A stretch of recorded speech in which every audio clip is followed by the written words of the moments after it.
Alex Hormozi went on the Iced Coffee Hour podcast, and he talks about why he left Christianity. So we're going to review it.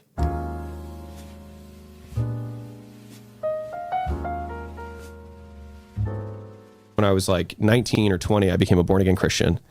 The whole thing was like, oh my God, life's amazing. Jesus is great. And then I ended up falling away from that because I was like, I don't know if this is true. And then I spent the next 5 years dedicated to apologetics, which is defense of faith of the Christian faith. So just learning the arguments around like why Christianity like is true, right? I ended up not believing in it, and I can give a variety of reasons, but I'll give you the simplest one. Hopefully I'm not insulting anyone. This is just my belief that I'm sharing, which is one of the strongest arguments for Christianity against other world religions is that other world religions say like, if you go to the good place, so if you do a good job, you go to the good place, right? And fundamentally it's a hard paradigm because it means that like at what point are you 51% good versus 49%? Should I have just held one more door open and I would have gone to the good place forever, right? That's actually a great argument. That's really good. Yeah.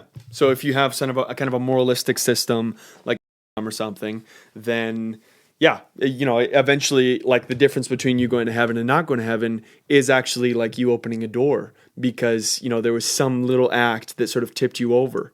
So yeah, that does make it seem arbitrary, doesn't it? Not even talking about like finite circumstance and creating infinite outcomes, but like whatever.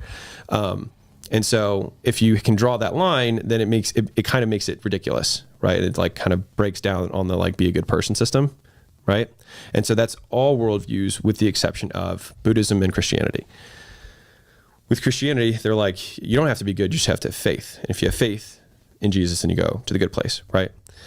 And so the reason that for me, fundamentally, I didn't believe in that was because you actually create another false binary, which is believe or not believe. When in reality is to what extent you believe. It's how hard you believe. And again, you create another 50% line, which is should I believe 1% more. This is very interesting. Ultimately, all transcendental aspects of the universe, goodness, meaning, truth, all of them are binary, aren't they? Like you have beauty and ugliness, you have truth and falsehood, you have goodness and evil, right? So there is a sense in which you sort of have to pick one. Would it be fair to say that faith works as long as you have some, it's okay? I mean, Christ says you could have faith like the size of a mustard seed.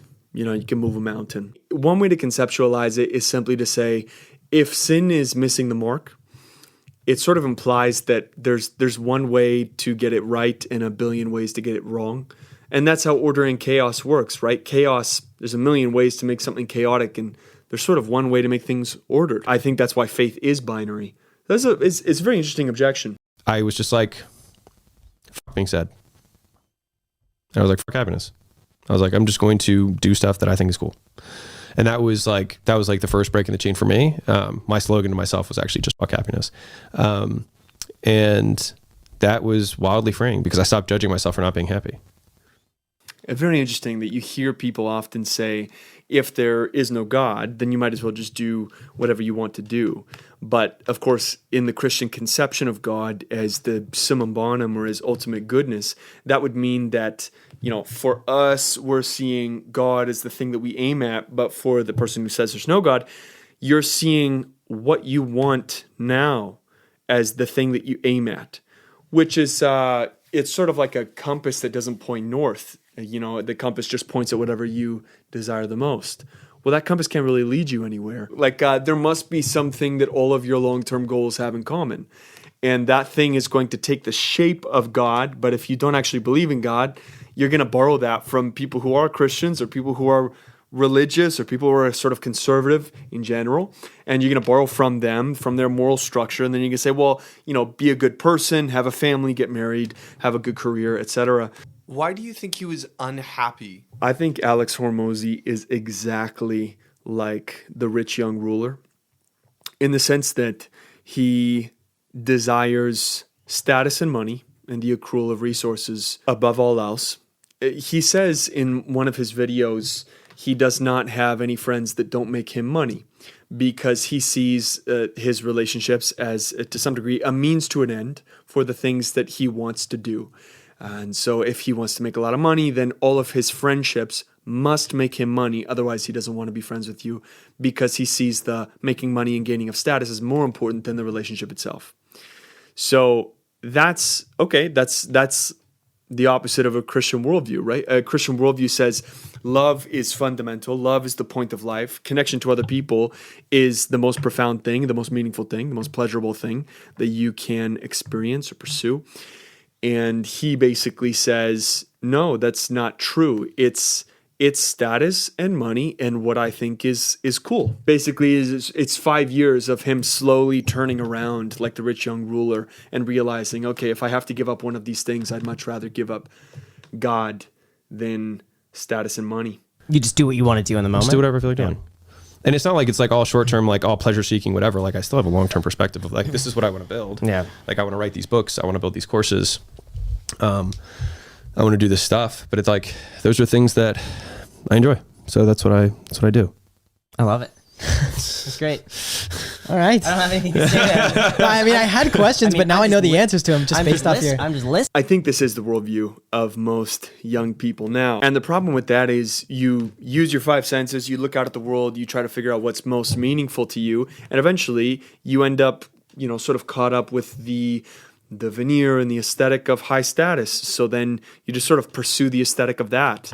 And that's your goal. Like your long-term goals are like to be high status. And ultimately, if you have no transcendent aim, that just becomes your God, right?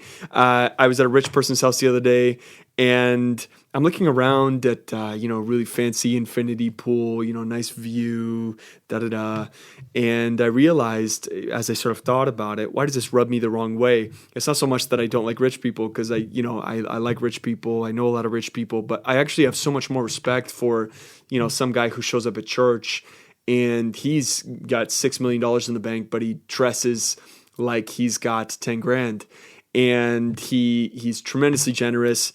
But nobody knows because he does not use this kind of status signaling. But ultimately, if you allow your impulses to lead you, you will do what every human has done for all of history, which is that you'll pursue the aesthetic of high status.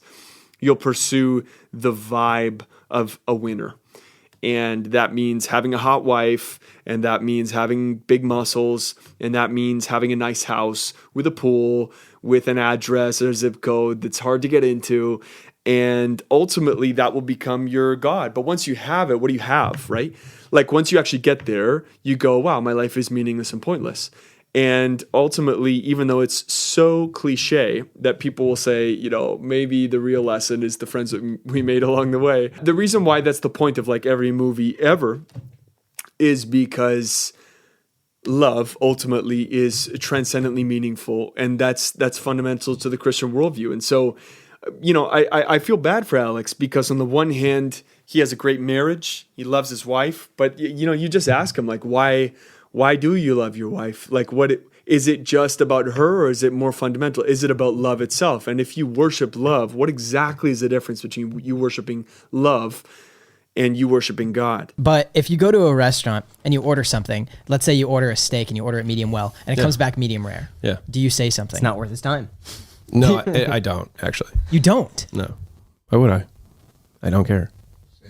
But at the same time, I was like, well, a lot of people would be anxious to say something, and I figured you probably wouldn't care about those emotions, right? I wouldn't even have an emotion first. I mean, that's such a non. Yeah. I mean, maybe like we have a big ad campaign that's supposed to go out, and like I get all the creatives the day before, and it's supposed to launch.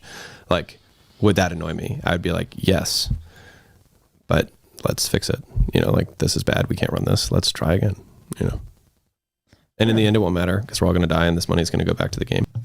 That just sort of makes me sad. Doesn't that make you sad? It sounds like he's numb, or that he is attempting to be. The goal is numbness, with a little bit of pleasure. Yeah. Oh, he's made hundreds of millions of dollars, and he's one of the most famous entrepreneurs on the planet. He's like King Solomon, He just sort of has everything and nothing at the same time. Do you think that there's something that he's missing that would really help for him to accept, and it would totally like shift? I think the thing that would help Alex would be relationships that have no end, relationships that are an end in themselves, right? To pursue relationship with another person, and that's it. not so you can make money or gain more status or something, not so you can network, which is sort of very American, networking. Just sort of like move to LA and just see how many people's email you can get or how many people's number you can get, so you can get talk to a nice producer or talk to a good actress or whatever, and that's like the goal of all your relationships is how can I network better. That means that money is your God, is your transcendent ideal. The thing that all of your long-term goals have in common is money, and that doesn't really work. Do you think he's actually happy? I think he's sort of admitting that he's not very happy, and he's sort of saying, well, that doesn't matter. Like, pursuing happiness is not the goal, which, I mean, fine, that's totally fair. But if you don't make relationships and connection to other people or love your goal, anything else will be perverted. You can't pursue it as a means to an end, right? Love is the only thing that is never, ever, ever a means to an end. It is always an end in and of itself. It's like the only thing that you can't max out on. Thanks everybody for watching. Like this video and subscribe to the channel because, hey, you know what? The algorithm kills us, and we would love to have some more people joining our little YouTube family. So like, comment, subscribe, and comment down below. Can you try to poke holes in what I've said so far? Can you try to poke holes in the epistemology that I'm trying to use to critique Alex here? Let me know what you disagree with, and I'm very interested to know. Anyway, I'll see you guys in the next video. Peace. That was a great video. The YouTube algorithm thinks that you would like this video. Let me know if they nailed it.